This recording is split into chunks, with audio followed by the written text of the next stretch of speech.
Do you want to bring balance to all the wireless radiation fields in your life, including 5G? The Omnia Radiation Balancer is a small sticker you can stick on any device. It changes the state of the field and creates a new resonance between the wireless radiation and your energy field. On the link below, you'll see all our testing results that show how the body responds excellently once you've made this change in your life. And here's a special offer for the Journey to Truth crowd. Just enter the word truth in caps at the checkout for your 10% discount. It's easy to bring balance back to your body with the Omnia Radiation Balancer.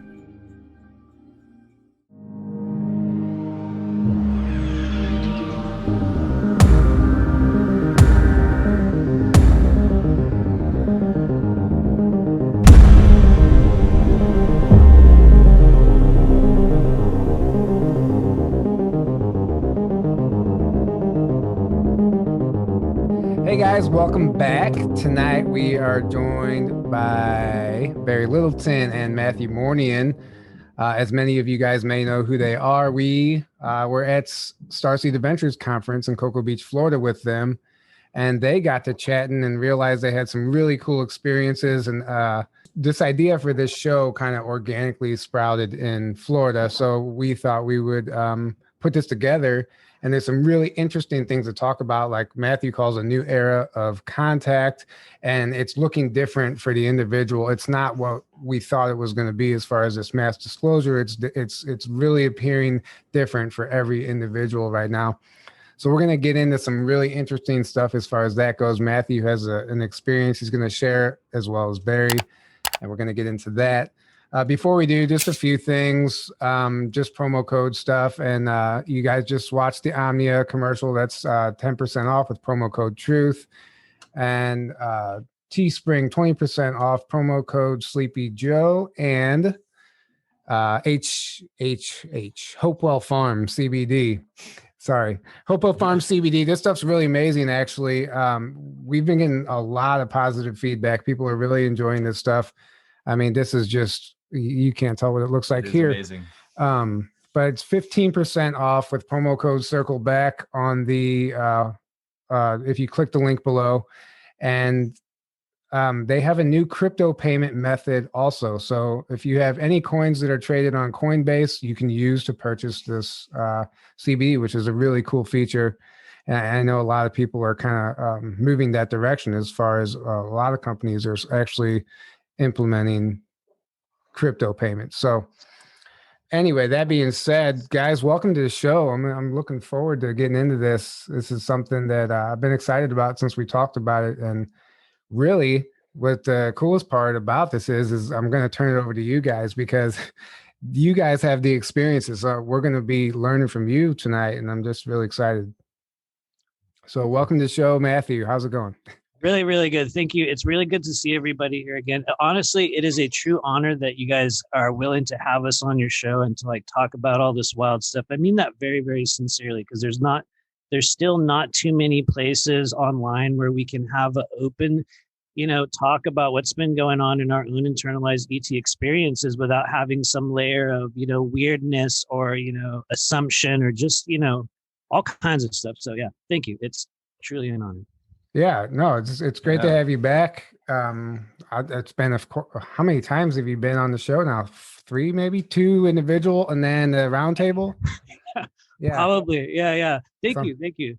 And then this is technically Barry's technically fourth for Matthew. This is third. Technically Barry's third time. Yeah.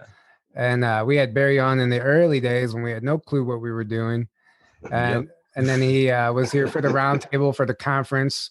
And actually, that's one thing I wanted to talk about is this whole, this whole idea started, it all spawned from the conference. And I just think it was a really special event. A lot of people connected, and we're going to continue to see beautiful things emerging from all those connections. And this is a perfect example of that. So welcome, Barry. Hey, thank you. Appreciate you. Thank you for having me back. It's a pleasure. Yeah, absolutely. So,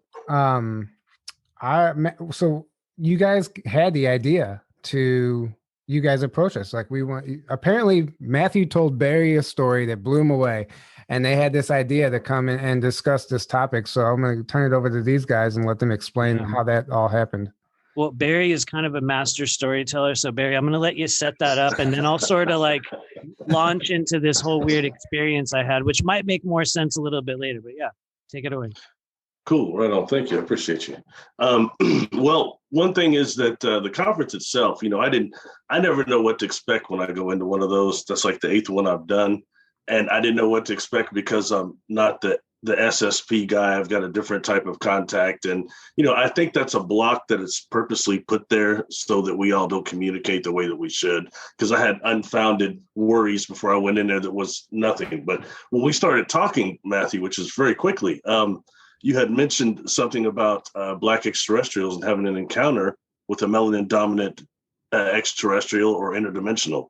And that's something I've always been particular on trying to bring forward. On account one, I had experience myself. But number two is in the media, we never hear anything about that. And I'll tell you, since coming forward in 2014, I've had the honor of talking to so many people now that are genuine, I think, experiencers, contactees.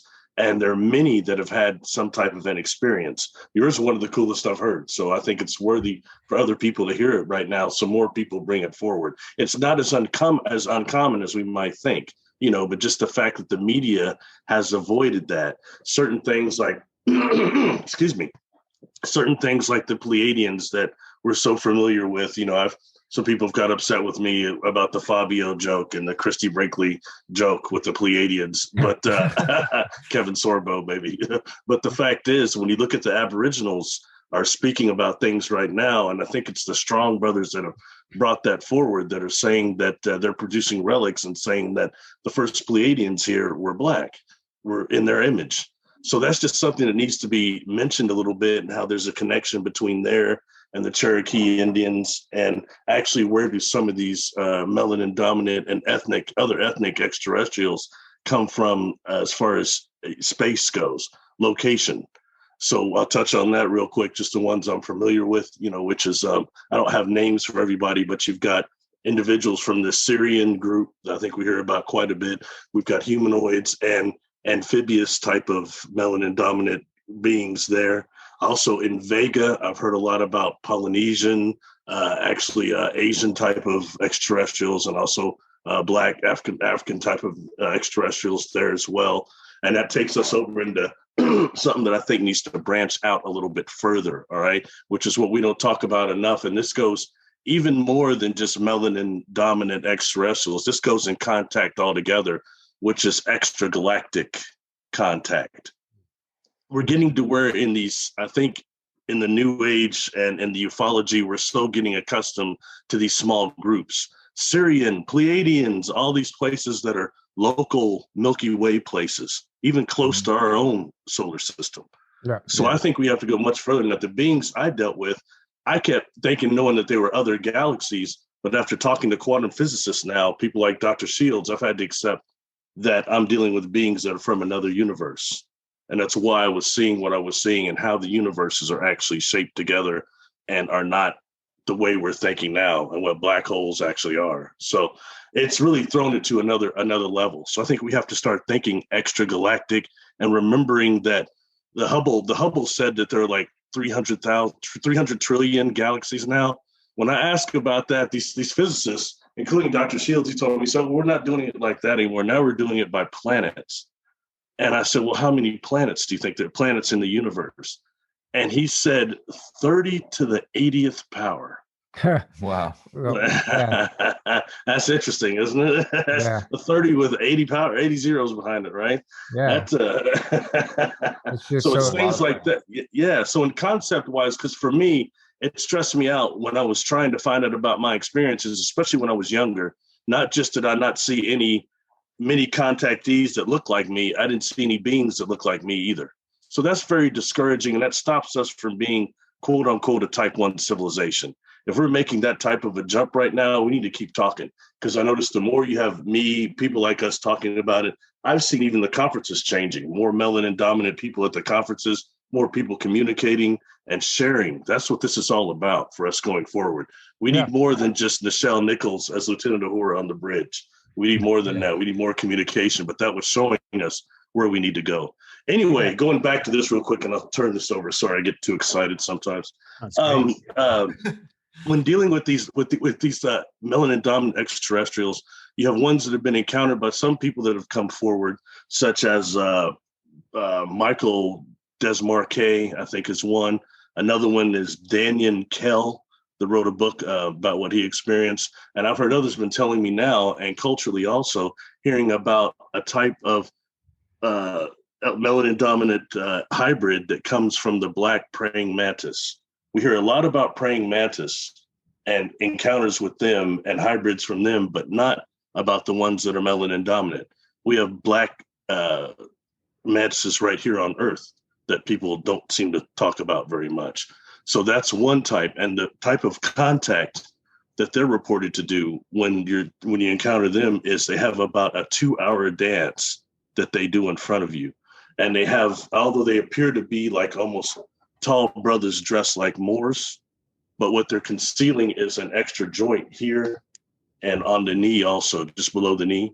And in that way, they're able to have a fluid type of movement that it's very hard for us to mimic. But they dance in front of us, and that's an attempt for us to say hello. And then when we start dancing with them, we start getting information, and that's when the communication begins. Wow, so that's one type, and they're reported to have actually triangles on their heads. Now, I've talked to other experiencers that have reported, and I think also I did a video with Corey Good in 2019 when I met you guys, actually. And the first thing when I wanted to talk to him about when he approached me was, he said he made brothers that worked from Earth. So I'll hear about it. But he described the same type of a being that I just described there, that is actually has the ability, maybe a different race, but has the ability to use the black hole, the quantum hologram within their own molecules, the individual molecules, to teleport themselves galactically. So they never used ships or anything like that. And in that way, they were unconquerable by species like reptilians and cyborgs or whatever. So that's something that kind of ties into, I think, maybe where Matthew's coming from too. We've got just so many different types. So as he just mentioned, the different types of contact we have, but that's important. And one more I'll throw out too is the Triangulum Galaxy. When we go extra galactic, the Triangulum Galaxy is about to merge with the Andromeda Galaxy and the Milky Way. We're all close right here. But the Triangulum Galaxy is what you're seeing a lot in ancient Kemet.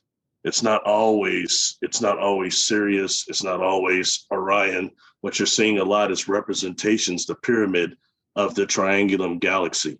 And that's going a stage back before this first evolution where you had real giants here. Not just 10 or 12 like Gilgamesh, but higher than that. Maybe like what they're talking about 30, in the Indian Sanskrits. Yeah, 20 beings that are 20, 25 feet tall. You know, we're talking about Rod Serling, Twilight Zone stuff. But but seriously, we've got representations of them all over the planet. And many of them were melanin dominant, but they were coming from, then again, extragalactic, from the place the Triangulum Galaxy. So those are just a few things to kind of throw out there. And then when Matt gets done, maybe we'll go a little more in depth. But I think it's about expanding our parameters of modalities of contact, especially on the individual level right now, and communicating with each other. That's what happened at that conference, and it's so important. You know what I mean? It cuts out all the crap. Yeah. So well, thank you for sharing that. And before we turn it to Matthew, real quick, just a few things just to add to what you said. I think that theme is going to keep, Black ETs. That theme is going to become more and more common. I mean, even just look at Egypt and the ET origins in Egypt. You have Africa, like the origins of a lot of life on this planet is allegedly from Africa, according to mainstream. But still, we know that there's ET origins there. So it's really interesting. And then I know David Wilcox says that most of the beings in our local star cluster are dark skinned. He said that a few times. And David both said that. Yeah.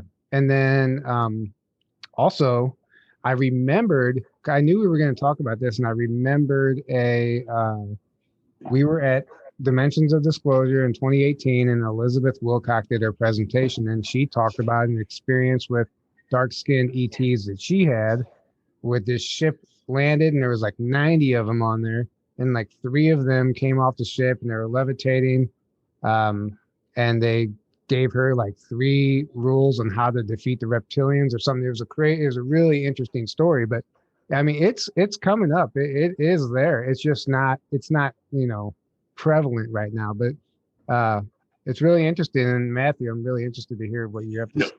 One more thing I want to throw in that I forgot is, when dealing with that also, is the ebenoid races that are inner Earth or underneath the surface. There's several tribes of them that are related and intermingled with several different African tribes. That's something people can look up for themselves. Just sorry, I had to throw that in. Yeah.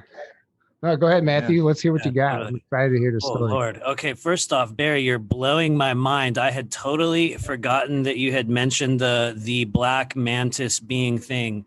And I also that dance thing as well. And so, wow, it's I feel like I'm going to get oddly emotional here. Every time I talk about this, it's a very, very strong thing for me. But this was in December of 2017. At that stage of my life, I had just gone professional in terms of doing psychic work, and I was working in a shop in a place called Los Feliz out here in the greater Los Angeles area. And it was a very activated time. There was a lot of spirit activity there, both positive and negative. And so there was a lot of stuff going on. And there was one day in particular, about 1 p.m. It was late December 2017. I was just about to do, just sitting there in the shop, and I leaned into this chair and I was like, I'm going to do a meditation at work. Why? Because I can, just like one of those moments where you're like, and I tilted my head back, and it was like, it seemed as though it was within seconds. And it was as if I was standing in an outdoor area. And if you guys want to get a little bit of a slideshow, you can watch my left eye. It'll actually, you will literally get an image in your own sort of version of it, but it will transmit it directly to you. And so in maybe a few seconds after I closed my eyes, I was standing in an outdoor area. The earth was the first thing I saw, like the ground. It was very red, very, very darkly colored. As I looked up, in front of me were what I believe to be 3 men, very tall, very, very dark, shamanic looking beings. The color of their skin was very, very dark brown and reddish. There was like a red undertone, like deep, deep dark. Like there doesn't seem to be a color here when I sort of feel into it. What I noticed was that they were coming toward me, and as they walked toward me, they put their hands in front of me, each one of them, and they built a wall all the way over my head and all the way over my back. They just stacked their hands, each one of them. It was like they were building a wall.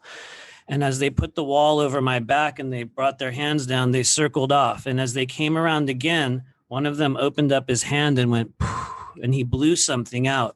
I believe it was some sort of dust. Within that moment, I then appeared in what I believe was an indoor dwelling for these beings. Now that I've had a few years to kind of analyze it, which isn't always a good thing, just so you know. But in sort of looking back, what it appeared as though is I materialized or was just taken to an indoor place where these beings had dwelled. It was like a home, and to my right was something like a table or a bed or just like an area. And on top of that was a very thin child. It was like a child version of these beings. And they had kind of there was a very misshapen head on this child. And right on its forehead was a really big crack. It was like a crack in the skull. And there was this glowing sort of thing that was just glowing and pulsating. And as I was in this space, it was like I could see this whole child was like pulsating, like just kind of pulsating. And I watched myself. This was not something I consciously did. I watched myself go to the child and hold my hand over its head. And as I lifted my hand, this glowing, this is where it sounds really fun and crazy for everybody at home. It was like a glowing slug that started, like this glowing slug kind of mass came out. And I held my hand up like this, and it just dematerialized. What I do know at that moment was there was a sound that came out. There was an actual sound. I've never been able to recreate the sound, which I'll get to in a few moments. But after that went up, I immediately appeared back. It was in a different outdoor area. And what I noticed was that these men were dancing, and I could almost do the dance. That's how cheesy it is, and how obsessed I was with this experience was that I even started to kind of mimic it. And they were like moving and stomping, and they were doing this thing. And an element, I guess, of my human self started wondering, what is this? What am I doing? And they all looked at me at the same time. And suddenly they had this like orb of light, and they looked at me and went, and it shot. This sounds so crazy for everyone at home, but it was as if it went inside me. And I began to get emotional. I was, there's a pleading or this wondering of like, what is this? What is this? And they showed me a strand of DNA. And within the DNA were the little orbs that they sort of pushed out. They had lined this sort of helix structure. And so to be completely honest with you, at that point, I began to kind of lose it. Like I was not able to stay in that moment. And I felt myself leaving and pulling up and pulling up and pulling up. And as I looked down to my right, I could see what looked like a swamp almost. To my right, there was like a swamp. And to my left were like certain structures. And it was like I just went, and I just pulled out of it. And to be honest with you guys, that was maybe 5 seconds of my life. It was 5 seconds of my life, and it was the most vivid 5 seconds of probably that I have ever had. And it was like this immediate thing, and boom, gone. I mean, Wow. I'm sure more time passed than 5 seconds. It just felt like 5 seconds. I mean, I don't know. That seems like a lot to take place in 5 seconds. It was a very, it's actually really weird to talk about here because it's like, it was one of those things that at the time in late 2017, there was a big furor over the secret space program. And there was a lot of people talking about how, well, if you have contact, it only happens like this. And when they contact you, they come into your room, or first you have a dream and then they make a deal with your higher self. And if your higher self agrees, then for me, it was, I just closed my eyes one day and I was there. And so I didn't tell anybody. I didn't tell anybody at all. I even made a Facebook Live video and I immediately put it on private. It's still on my timeline to this day. And it was one of those things where I didn't say anything. And then lo and behold, a couple weeks later, we hear one of our famous secret space program survivors suddenly starts talking about having an experience with the very same people. And it was one of those things where it was like, I didn't know what to do with it. And I just sat there going, okay, I guess this was real. Now what? Wow. Anyway, yeah, it was a trip. So, and it's interesting that Wow. I know you're talking about that dance. I just watched something, I think it was even on Ancient Aliens or something, but they were talking about this tribe in South Africa that they do this shamanic dance to connect to another dimension. And when they make this, when they do connect, they're like, it's insane. They're walking on fire and not getting burned. They put their head in the fire for whatever reason, but their skin will not burn. They can eat fire. They become almost superhuman. And they claim that they're not in this dimension and they're communicating with other beings that way. But they incorporated some type of dance like you were describing. It's really interesting. It makes me wonder what we can achieve if we start dancing. Yeah. Something I want to throw in that really catches me about what she said, and some things to stick out at me, Matthew. One is you describe the child with the cracked head. Okay.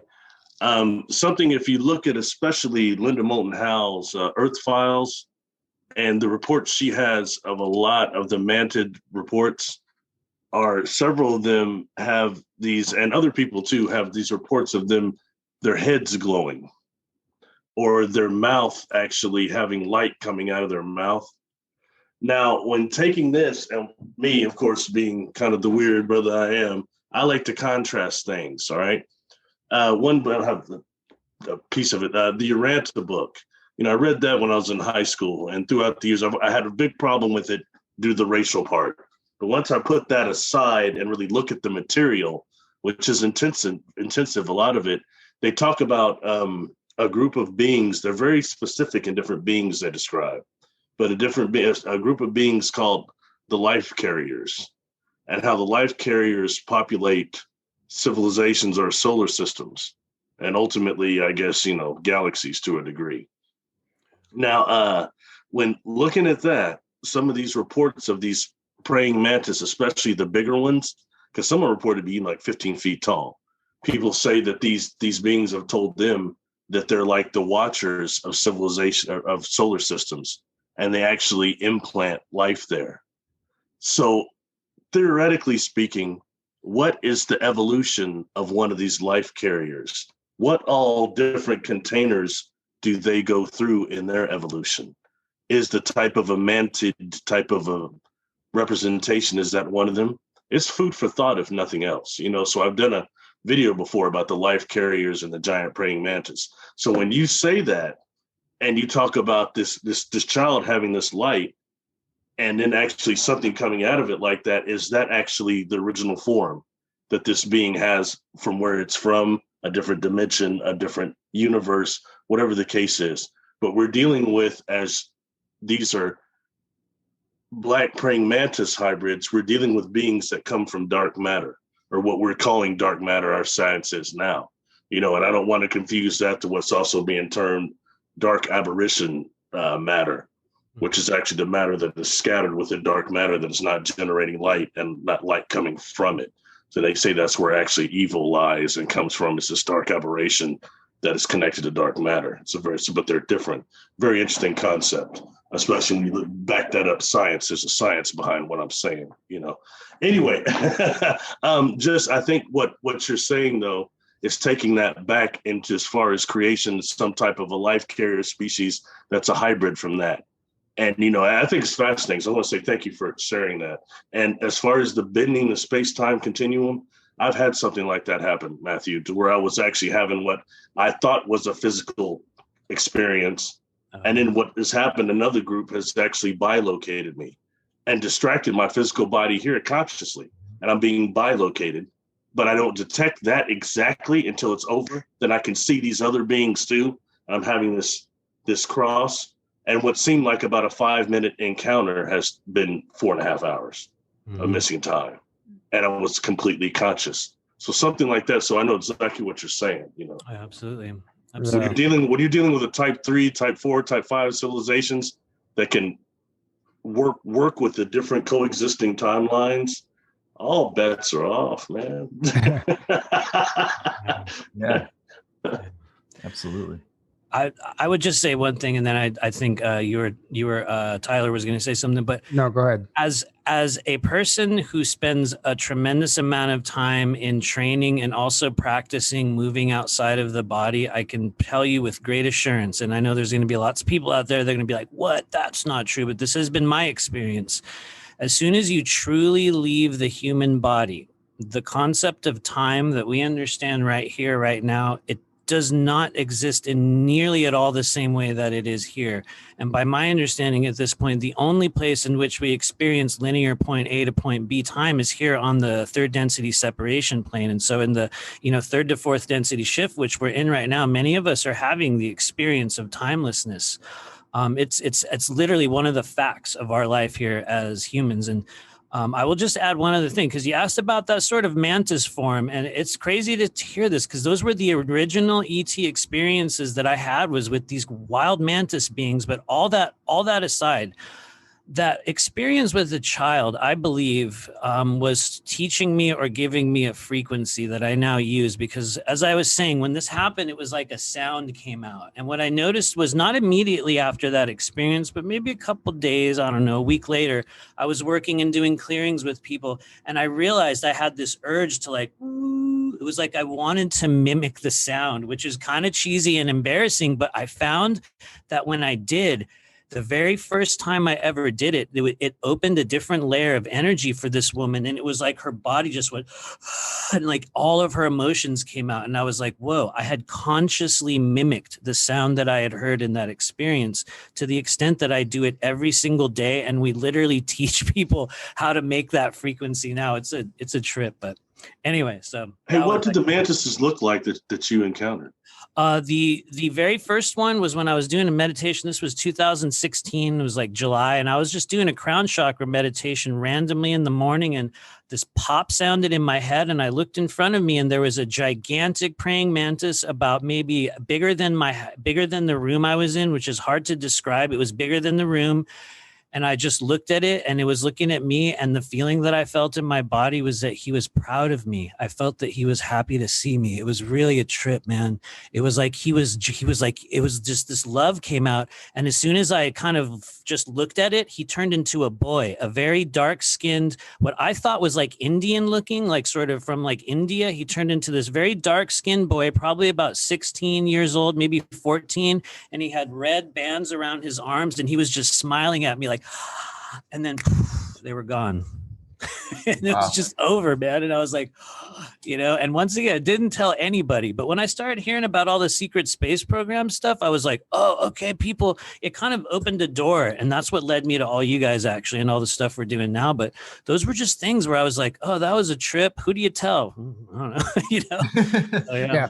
The internet. Yeah, exactly. In general. Well, that's what happens to all of us when we have experiences like that. Like when I went to my first conference, I was like, oh my God, there's other people like me out there. You don't understand it, but obviously we've all found each other now, and it's a beautiful thing. And we're all fighting for this disclosure and, just trying to figure shit out day by day. Nobody knows what they're doing is what I realize. Yes, that's what Princess Janae kept telling me that was at the conference. And she's really well known, and she doesn't see that at all. And she said, this is my first conference. She said, I didn't know there were other people like me. It's very interesting. It's that unknown still. You know what I mean? It's still that much undercover type of stuff. So, yeah. It sucks, but hopefully that's changing. That's what's changing. So it is changing. Yeah, it definitely is. Well, and like you were saying earlier, or I said earlier, I don't know, talking about how the contact is going to be disclosure, whatever. It's going to be individual. It's going to look different for everybody. Mm-hmm. And it's funny because I remember, I think it was Z. Sorry, Z, if you're listening to this at the conference, she was talking about her experience with connecting the ETs, and she's like, guys, it's going to happen like this.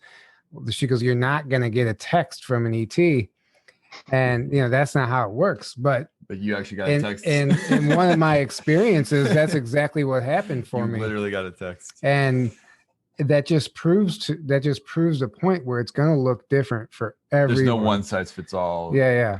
Contact. Yeah. Exactly. And I know you had some stuff to say on that, Matthew. So yeah. Well, this is something that has been shown to me over the past few months. I know a lot of people have realized this now, but we went through a really big consciousness gateway toward the end of December in 2020. There was a kind of a literal passage point where everyone made.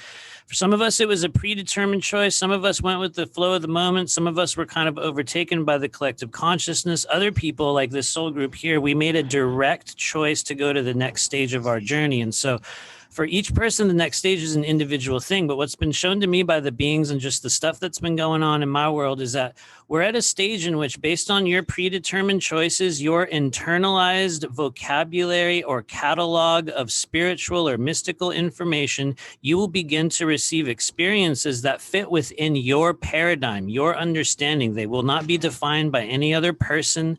They don't happen in any one specific way. And what we're discovering is that there's no need for any of these beings, any of our true soul family, any of the beings that are guiding us, of which there are many right now. They are communicating emotionally, telepathically, yes, through our dreams, through visions, but also through music, through our associations. And if you want to know the number one most, in my opinion, most powerful and common way, they show themselves in situations like this, when people gather together in like a community and share their energy and their experiences. It opens doors. And I'll go one step further, and then I'm going to shut up. It opens specific doors in the body, which people can research and Google and check out on your own time.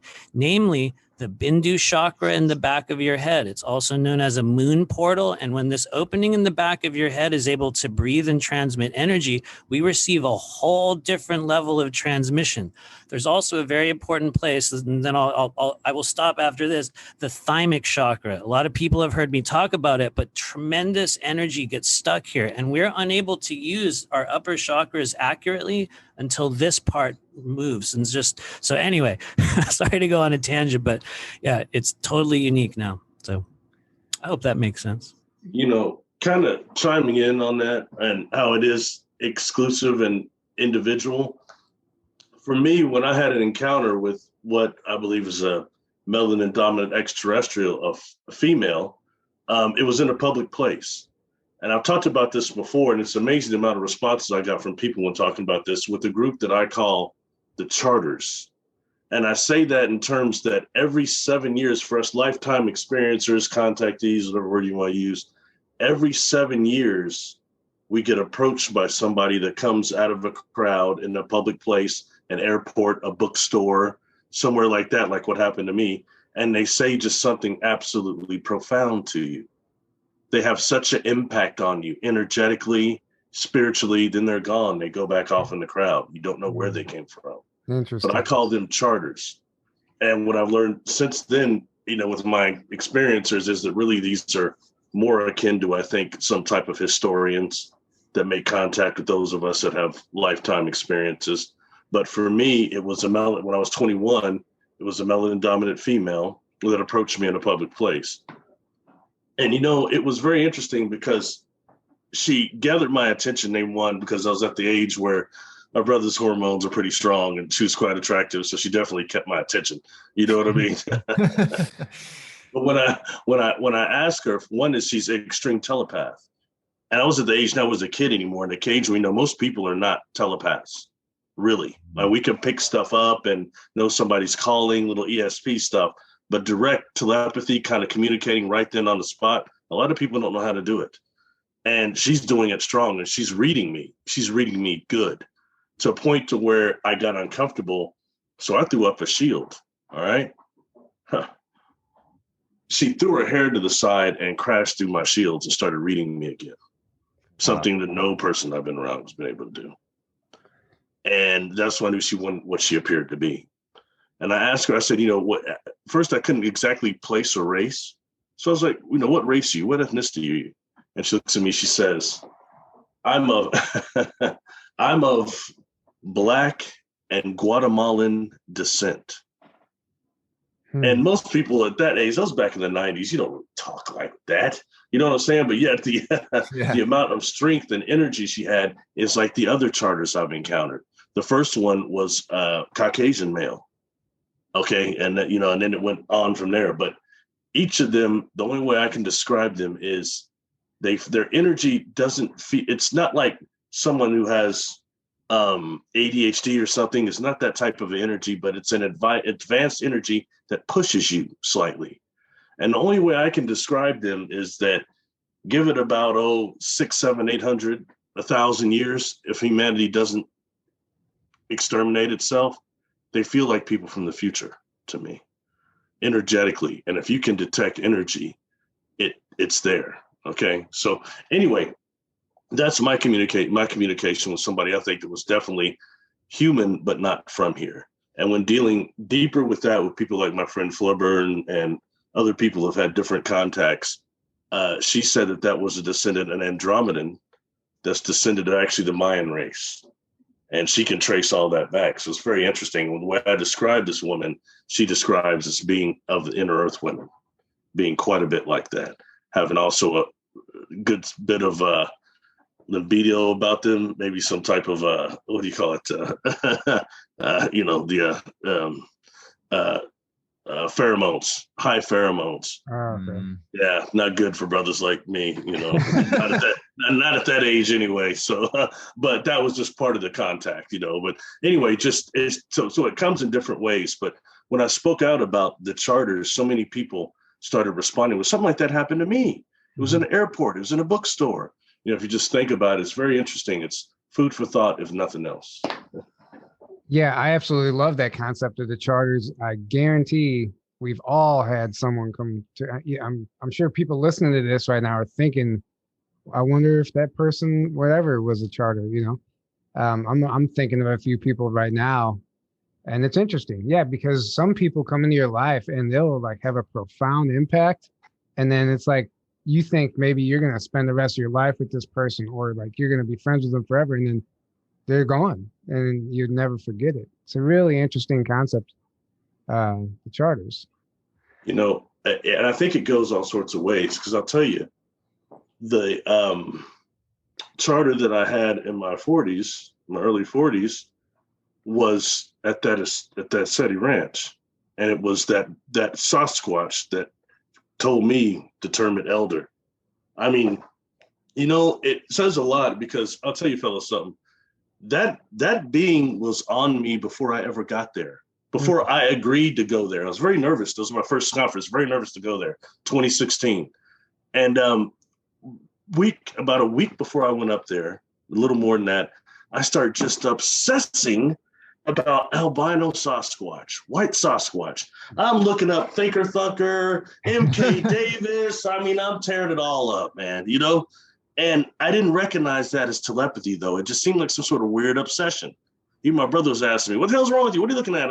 Sasquatch, albino Sasquatch. You know, then I get there. I was unprepared how remote that ranch was from the airport. It's way up in the mountains. Okay, I'm from the Midwest, not in the mountains quite at that area. So that's way out there. And as soon as I get to the gate, just a little before it, I feel like I'm being watched.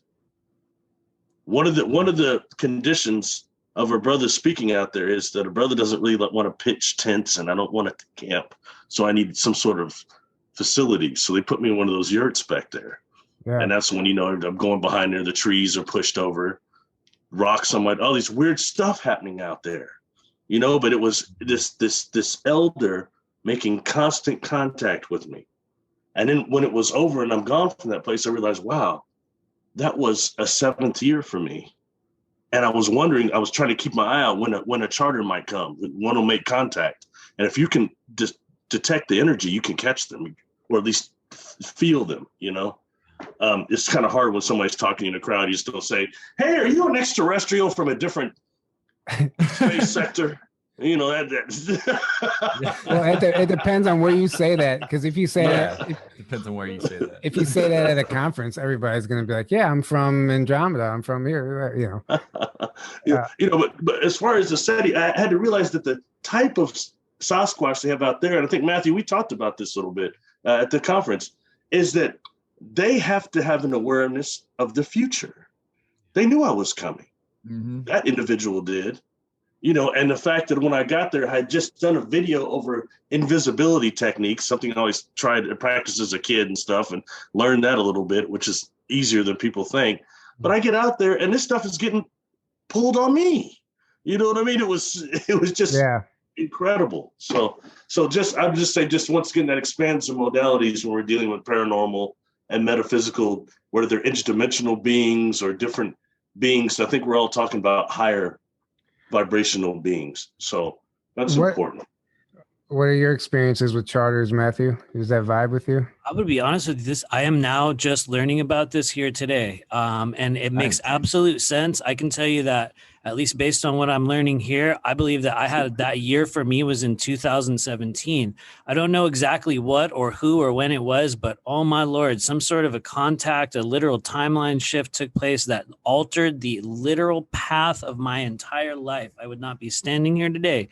For me, though, it was a telepathic thing where right around August of 2017, or actually, I would say as of May 2017, I knew something was going to happen, but it was like I was being guided to just make some huge change. And so for me, that's what's kind of represented by that. I think there was probably, you know, other times in which that charter effect occurred, but it makes absolute sense. I mean, totally. All right. Yeah. So. Yeah. I mean, to me, it may, I think, I don't even, my big question is, where does the 7-year number come from? Because I don't like, where did that information come from, Barry? You know, for me, it's just, that's what has happened to me. Every 7 years, one of these individuals has come into my life since I was a kid. It happened when I was 7. And then one day I was talking to a lady, I was in my early 20s. I met her when I was about 16, a well-known psychic from where I'm from. And she started telling me about, she goes, you know, the charters. And she termed them that when I describe these entities I've encountered sometimes. And that's the first time I had heard of it, but it made total sense because I had encountered every 7 years, one of them had popped up on me, you know, and it's something that you don't forget, you know what I mean? So, and I would almost say that I think it's some type of a contact they have to make with us. you know, as I don't know if it's a resonant thing, if that's a part of the work they're doing. Is I call it, say, charters, and she said that we say charters because, I mean, they're keeping some sort of charts. That's the way it seems on our soul lives, maybe. You know, yeah, Absolutely. it makes sense. Yeah, I think we're being contacted every night.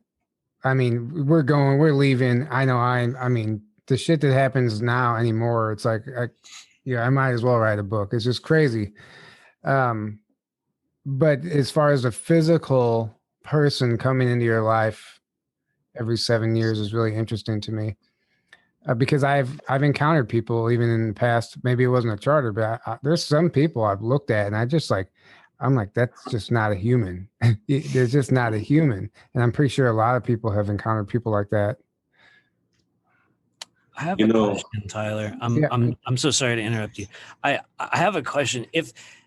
Can you tell me how your dreams have changed? Have they dreamed, or rather, have they changed lately, like in the past few weeks as well? And I'm just kind of curious because there's a theme with a lot of people I'm working with right now where there's a whole other timeline that we visit in the dream space. And yeah, I'm just.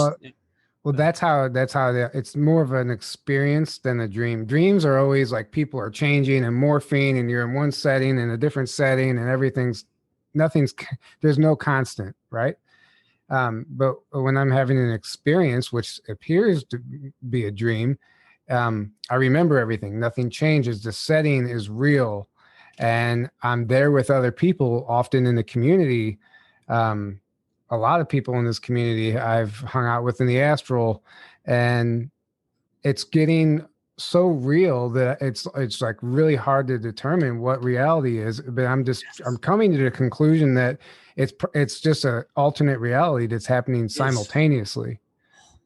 Oh, Lord. It is really good to hear you say this. You probably don't know this, but I have been talking about this for a while, and I have a very similar experience. And this is almost nearly every single night of my life.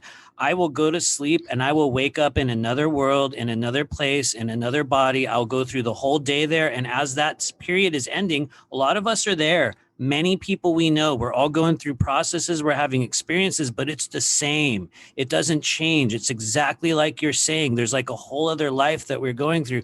By my understanding and through some of the people I've been working with, that is a representation of what some of us call the new Earth wavelength or the new Earth frequency, in which we will be tuning deliberately in with that other version of ourselves. Now, to what extent, to what level, to what, we can bring the information back, it's always changing, but that's a real thing. So it's really cool to hear you talk about it. Yeah. And on one specific occasion, I had a dream that I told my friend about. I was like, hey, I had this dream about you last night. It was so real. And she ended up saying, oh my God, I had the same exact dream. And we were describing the same experience. It wasn't a dream. We were both at the same place, describing the same details. We described the same place and everything. And that really took me back. I was like, I never would have imagined that, but it was really interesting. Wow. Yeah. Anyway, you're blowing his mind. Yeah. Were you going to say something, Barry? Oh, no. But I think that sometimes maybe also what you guys are doing is accessing coexisting timelines. The timelines aren't really parallel, like they say, but they're more coexisting, just separated by frequencies. Yeah. And it doesn't take much for us perceptually to shift over a little bit, especially for those that are so awake right now with the new energy and information coming in. And, that's all also going along with the sun. A lot of what are called, I think people are terming now time shifts, go along with these activity from the sun. And it causes geometric storms here. It affects the inertia of Earth. And these are actually time shifts that happen. And there's a mechanism somewhere that's trying to correct and edit our timeline quite a bit, or forces trying to screw it up. Mm-hmm. At least the Earth timelines, that is. And I'm wondering how many of these some of you are accessing just through perception. It's very interesting. Yeah. Mm-hmm. I have a feeling there is very much like what some people have called the time core, or this time kind of moderation group, or maybe it's a group of beings, who knows who it is, but it feels very much like there have been deliberate alterations, like deliberate edits within how we're experiencing that. I mean, I think you had talked about that as well, Barry, but very, very interesting. There's the first charter I encountered, actually. The gentleman was a Caucasian, and he approaches me when I'm with my mother in an antique shop looking at these books, and I wanted a rock. And he approaches me, and the first thing he says, I thought he worked there, but no, I see he didn't. But he, because he came from behind the counter, he says, young man, do you think igneous rocks are metamorphic by nature? And, at the time, my response was, yeah, but it needs to be more. It takes millions of years. It needs to be like Bill Bixby and Lou Ferrigno. It needs to be immediate. And he started laughing and saying, it's not like that, But he started asking me a lot of questions that were science, geology questions. And now, as a grown man, I can tell you, who on earth would come up to a 7-year-old child and say something like that unless you already knew something about them? Yeah. What they were into. You know what I mean? Yeah. So it's just, it's things like that. And later on, that turns out this is a gentleman I saw later on that year on board a craft, but I couldn't remember it. Sometimes these events, the vibration is so different and their vibration is faster, or the craft itself is a faster vibration, that it makes the retention of memory of the event horizon difficult. The further you get away from it, the more it fades. You know what I mean? So that's something that is just part of our perception, I believe. Oh, yeah. Well, that's also why it's good to tell the stories and tell your story and write it down, because it can fade away. But as you tell it more, sometimes more memories come back as you tell it. Just right now, while you're talking, I'm like, something's coming through that I'm like remembering something, but I can't figure out where the hell I even remember it from. And it's like, I'm thinking it might be coming back from an experience I had. And I think that's what happens. As we have these conversations, more becomes unlocked. And I think that's actually really crucial moving forward. That craft that I saw that gentleman on, and it's one that I saw with my mom that same year, but I mean, we see it outside. Okay. And when I see this thing, it's got what looks like these grates and these windows on it. And the other craft I've been on board did not have windows, because they're organic. So this thing, and inside it was like some type of a holographic deal. He goes like this, and the wall changes. It looks like I could see my mom and me down there. So it's bilocated during this experience. Okay. But also the way this craft looked on the outside with these windows, and the way this was almost what I think, kind of I've heard people call something similar to chronovisor, something similar to that could record everything. That's what historians would do. But I'm sure that was a time ship of some sort. And that compartment may have had these Nordic type of individuals, but I think the other compartments have, some of them have non-corporeal crew members, and it's just different species on board that craft that are all going through different time periods, recording from these different timelines. In mine, and that's so I call them the Temporal Commission, and the Temporal Integrity Commission.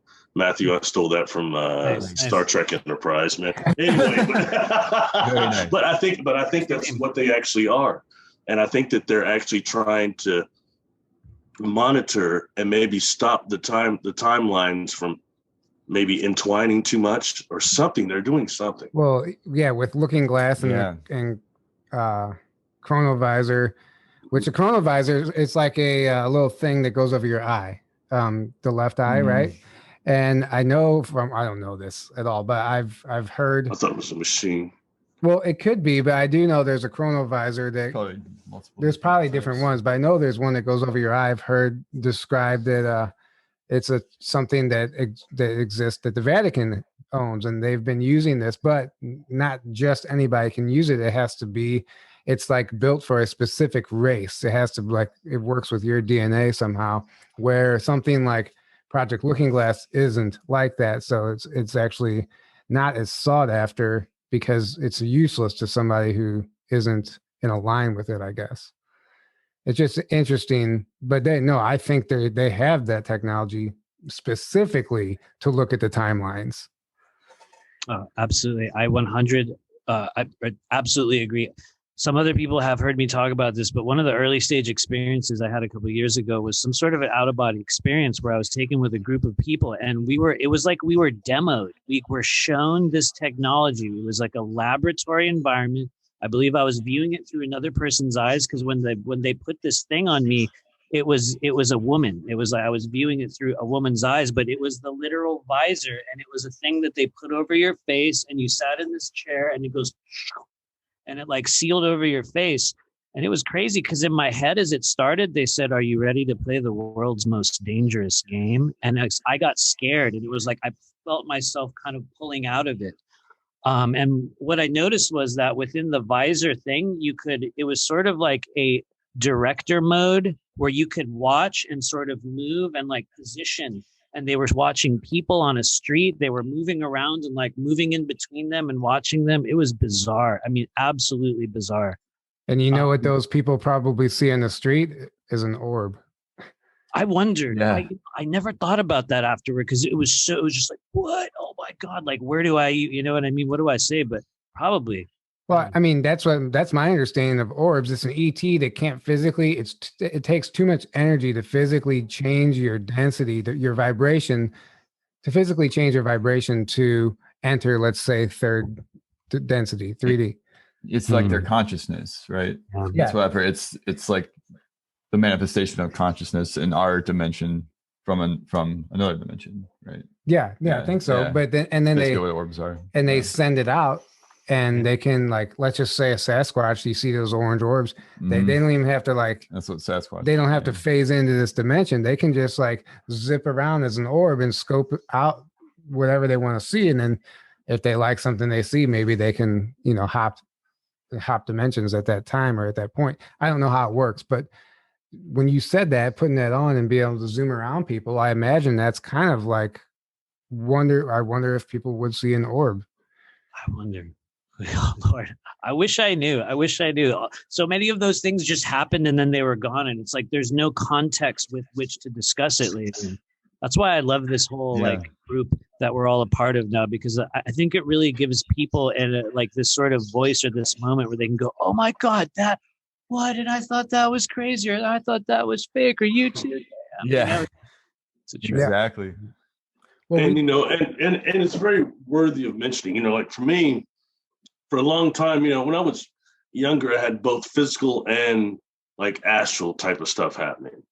And I never really counted the astral stuff because it wasn't the same. It seemed like I couldn't touch things. It wasn't concrete. You know what I mean? So I tend to talk about now just mostly my physical encounters that had missing time and things where I could touch things, whether they be entities or walls or whatever the case is.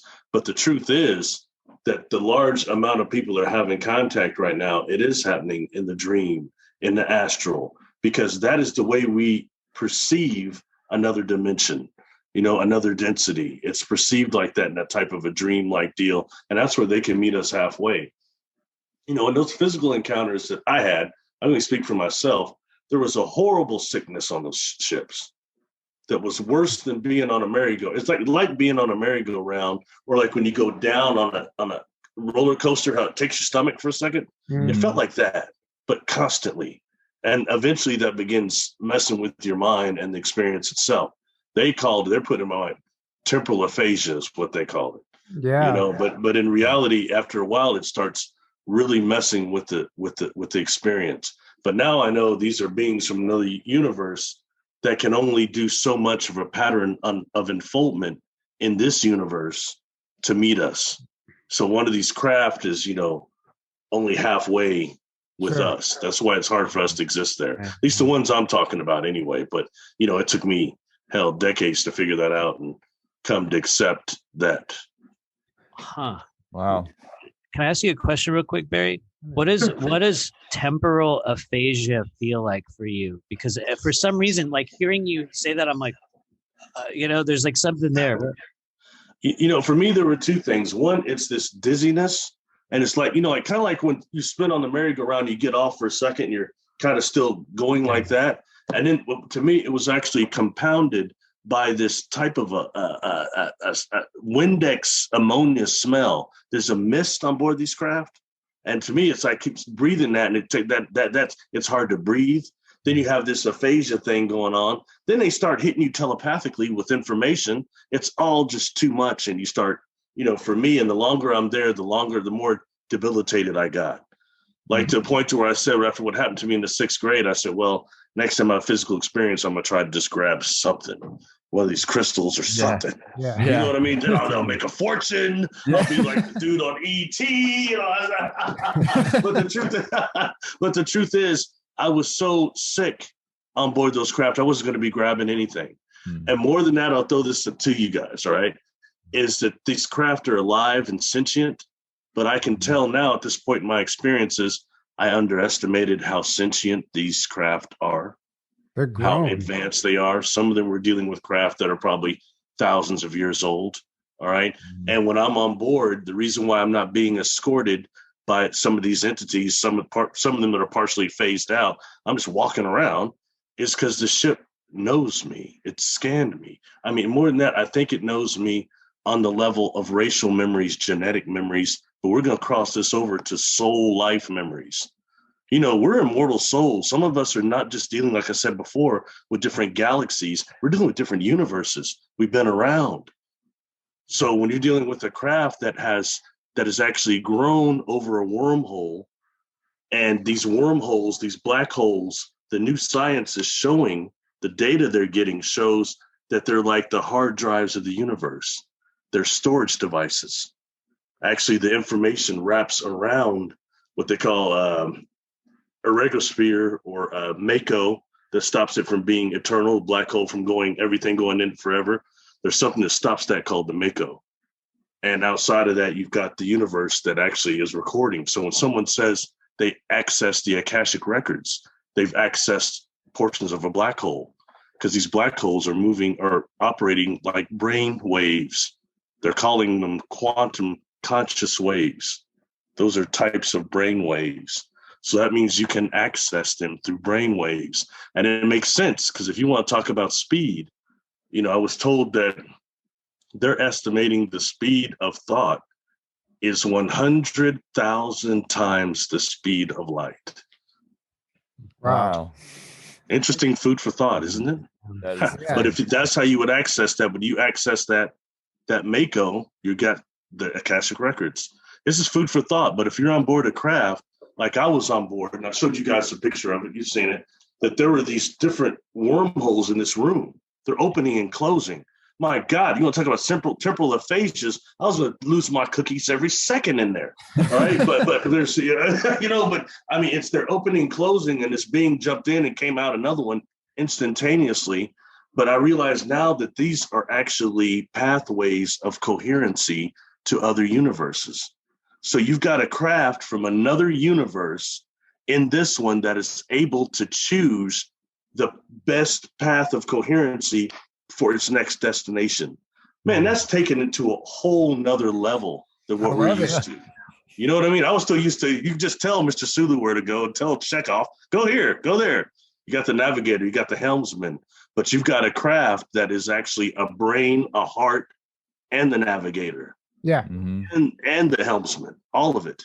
Well, yeah, it resonates deeply with me. I mean, I've heard from multiple people that these organic craft are grown. They're an actual being in itself. Yeah. So like you said. Yeah. And the being inside of it, it's like the craft is an extension of them. They can't, and some of these beings actually can't live without their craft. If something happens to the craft, something happens to them. That's why I've heard in even like UFO wrecks, some of the people whistleblowers who have claimed to be on like the rescue missions or whatever, the recovery missions. If there's a UFO wreck on Earth, they're told not to remove the being from the craft because they could kill the being just by doing that. So, and every race has its own set of guidelines they have to follow. It's really interesting how it all works. I resonate with all that. It as they told me, because I'm always ask information, and you'll get flooded with information before you can even formulate it. They put in my mind that basically there's like a 4 component for these craft. One is metals that are mined from planets that are devoid of Van Allen belts and atmospheres, some of them. Something about the cosmic solar radiation that hits those metals is totally different. Okay, then they take that with something our science would call quasi-crystals now.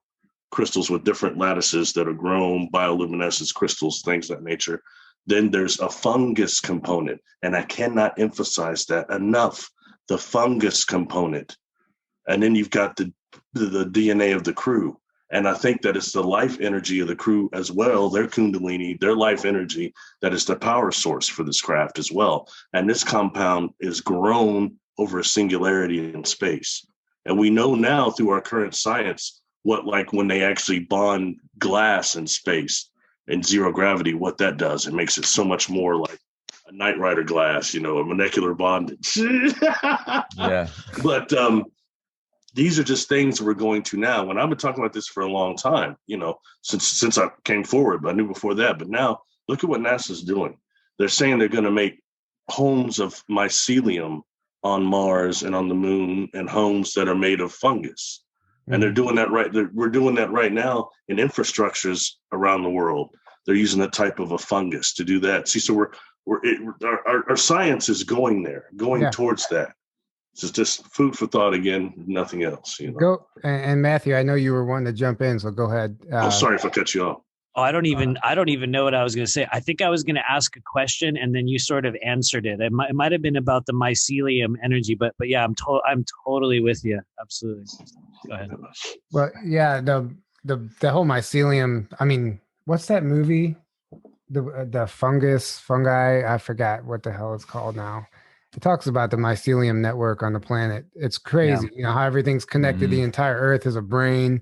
The root system, the trees talk to each other, everything. And almost the movie Avatar is disclosure of that. Yep. They're telling us that, and that's the same concept that Barry's talking about. It's just So just to kind of add on to that, and kind of in my own like individual channels of experience, we've been made aware, and I know some of you guys have also heard of this, a group of beings from a realm known as New Atlantis. My understanding is New Atlantis, the expanded frequency through which we make a greater level of contact with those beings is born through a thing known as the crystalline grid. Filaments of crystalline energy that are constantly forming, deconstructing, then forming again around the human body. It's my understanding that we're in a stage right now in which our ability to send and receive energy through that crystalline grid is greatly expanded. And so it just kind of brings into mind a comparison with the mycelium energy as it possibly being a higher dimensional version of that, almost, the architecture being built around the human body that will then facilitate all these contacts and all this stuff that we're having. I don't know if that makes sense. I said it in a weird way, but I just wonder how many people are following along with this information right now, listening. Well, think about what we just said, but think about when we think about organic UFOs, sentient ones. Look at the examples we have on Earth. Look at the connection between the trees and the mushrooms. So when you have a craft that comes here, it's going to interact with the network of the trees. It's also going to go something that I talk about a lot, which is the deep biosphere of the Earth, which is really the ocean between our mantle. And there's like 99% of the Earth's bacteria is there, organically speaking. So if you're in an organic situation, that's what you're going to be dealing with, is that. Maybe not so much the Admiral Byrd thing. Not saying that's not correct, but I think we've got the science is showing us something a little more extreme right now than that. Yeah. Do you guys think there is an alternate version of this mycelium network that could be being formed within the human body as we go through these strange reconditionings and injections and all the alterations that we're having on a collective level? Because I feel like there's another version of it that's extending into what we would call the ancient AI network as well, or the archonic network, or whatever negative new age term you want to tack onto it. But I think there is a crystalline version of this, and there's sort of the false light or negative version of that. What do you guys think? Absolutely. I can't say that. Go ahead. I think so. Definitely. There's some kind of AI agenda going on at the same time as there's like this ascension going on, and we're definitely seeing both of those very much right now. Yeah. Well, clearly, you're talking about like an AI mycelium network, right? Yeah, I just think there has got to be one of each, because we came to the realm of duality. It's like, well, yeah, we got this crystalline grid, and we got the other one. Well, Yeah. Well, what is Morgellons? Well, I can tell you exactly what it is, at least from my experience, and I've treated people with it at this stage. There seems to be a buildup of heavy metal particulate matter, a sort of liquid frequency that comes along and binds about particulate matter in the body. It mixes with a lot of the stuff we're getting from chemtrails and a number of other sources, but at a certain stage, it gathers in the lymphatic system, and it starts to build or grow or kind of like be released from the human body on a very interesting level that for some of us starts to build autoimmune symptoms. It starts to turn into the sores, the fibers that grow out of the body. It leads to a certain level of dementia. And one of the most useful things people can do to end Morgellons right now is reduce aluminum and also Rife therapy, if you want to get technical. But anyway. Well, Rife is really interesting. And we're actually going to be having, might as well tell them, we're having Ken Rala on next week, actually. And we're going to be discussing a lot of that technology. Oh, really? I have them right here. I got like 6 of them plugged in right next to me. I love it. Nice. No, seriously. Did you see the videos going around with the Morgellons in the mask? No, but it's totally possible. So, yeah. Well, somebody I know actually did a video and they actually captured it themselves, so it wasn't just coming from an unknown source. Oh yeah, no, totally. I've seen like the fibers that will move. Yeah, they're moving on their own. It's like these fibers in the mask, they're moving on their own. And I tried it with the mask I had. I didn't see anything, but I was just curious because you're talking about this AI mycelium network, and I wonder if like that's part of it, part of creating this false transhumanism.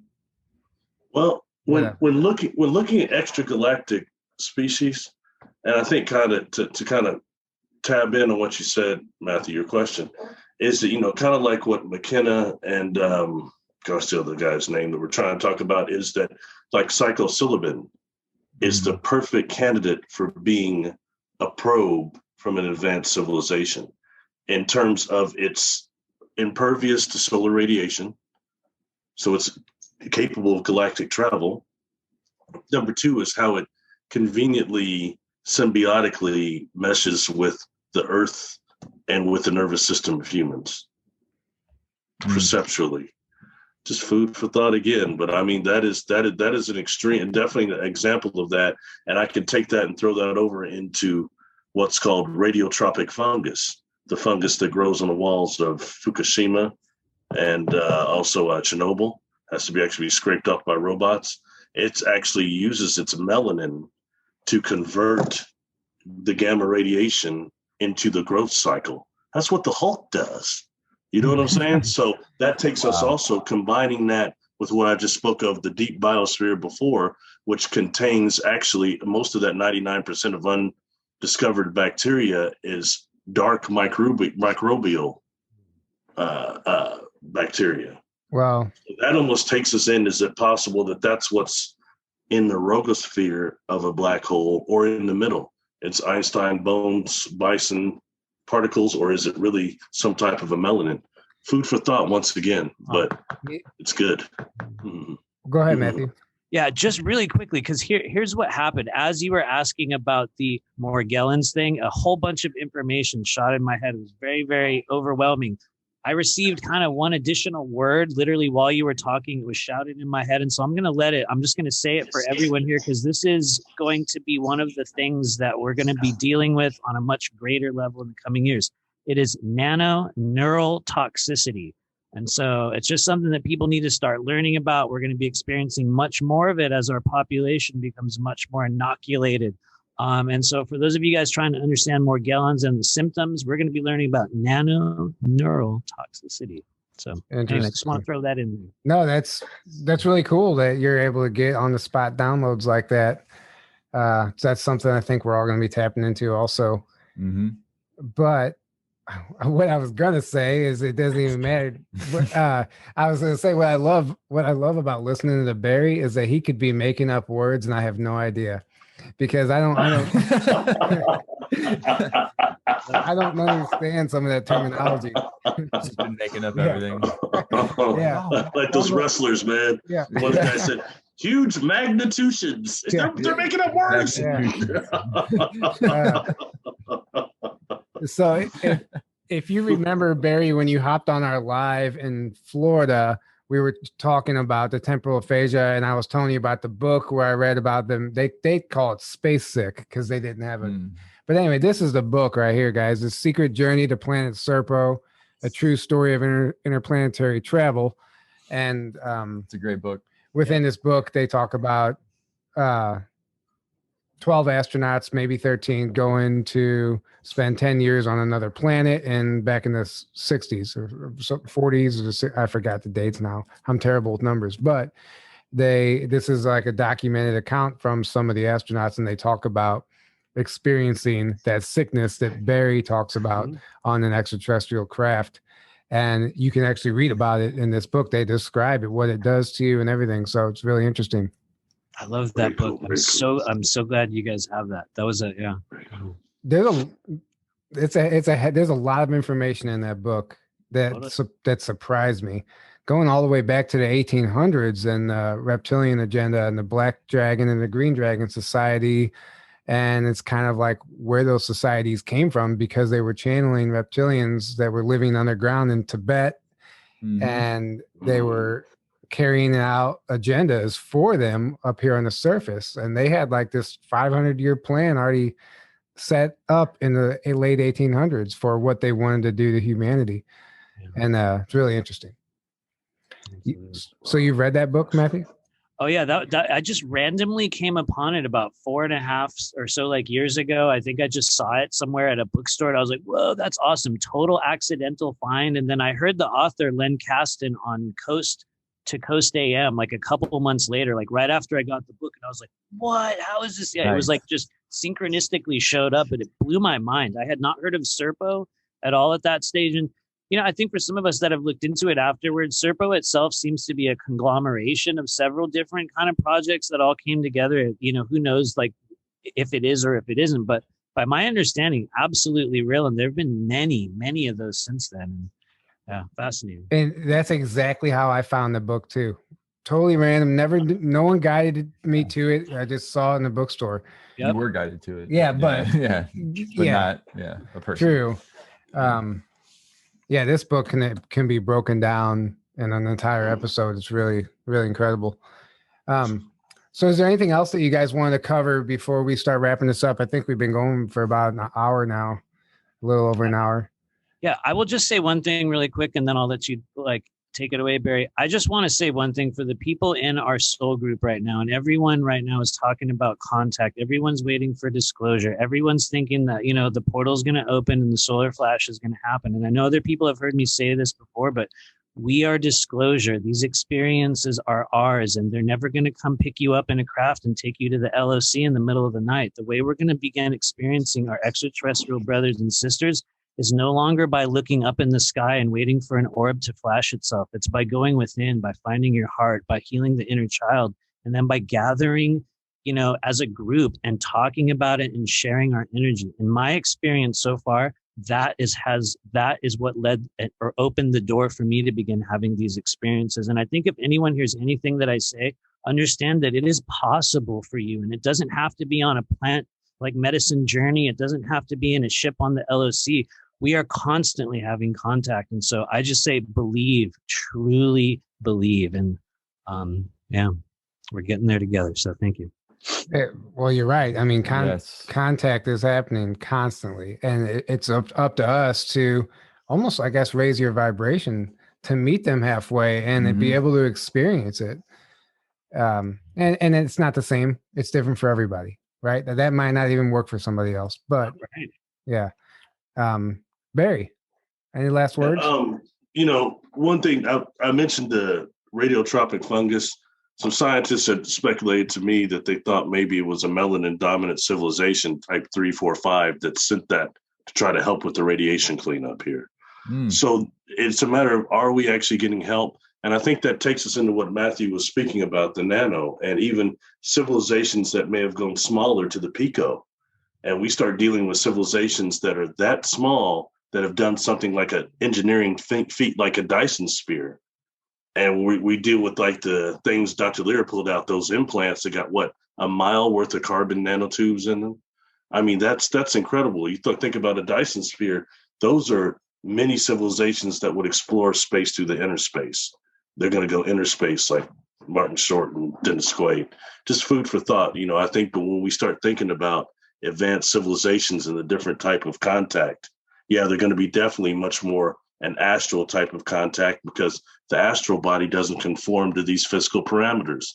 They can make it minuscule. Making up words, I told you. Yeah, minuscule, man, is not a made-up word. But it's give me a break, man. I recovered from 4 traumatic brain injuries. I'm good to be able to speak at all. Oh yeah. No, but seriously, just things like that, though. But all these are things that talk about just expanding the parameters of contact. Because I think for us all and the people listening, your audience, it's like sky's the limit. You know, there's trillions of galaxies and all these different entities and dimensional trans dimensions. Oh. That's what we signed up for. Yeah, that's exactly what we signed up for. And I wonder how many of us even realized what we were getting ourselves into coming down here. I was listening to, I think it was one of Ivan Teller's channelings, and they were talking about one of these races. They couldn't figure out why humanity was having such a hard time getting their act together. And because not all of these races know what it's like to be a human. So when they sometimes they incarnate to have the experience thinking it's going to be easy, and then the next thing you know, they're a drug addict, and they're like, oh, okay, now I get it. So they have to incarnate to experience it to really know. It was really funny. He's like, yeah, you come down thinking you're going to help, and the next thing you know, you're a drug addict. So I feel you on that one. Yeah. Anyway, guys, this has been what were you going to say, Barry? Oh no, I said these are good people here, man. I'm not trying to be negative, but it's a very hellish place here. And it needs all the good vibes you could get, all the light it could get. Definitely. Absolutely. Yeah. Well, this has been fun, guys. Thank you. Fun guy. It's been fun. Fun guys. Yeah. Thanks for doing this and sharing those stories. This was actually really fascinating conversation. We got into some deep stuff. That might go over some people's heads, but screw it, right? I appreciate you guys doing it. Thanks for telling your story, Matthew. I thought it was really important that people hear it, you know. Thank you for hearing me. Thank you for allowing it to be said. And thank you to all those people who are unpacking their own experiences. May all the things that made us weird and awkward as kids make us, amazing and empowered and magical as adults here in this new age. So I love you guys. Thank you. Yeah, I love you guys too, man. So yeah, I love you guys too. Guys, thanks for tuning in. Thanks for listening. Don't forget to follow us on Instagram, Telegram. That's where you'll find us most putting out content. If you want to keep up with us there. And thank you guys all for the support and the donations. And until next time, have a great evening. Good night, guys.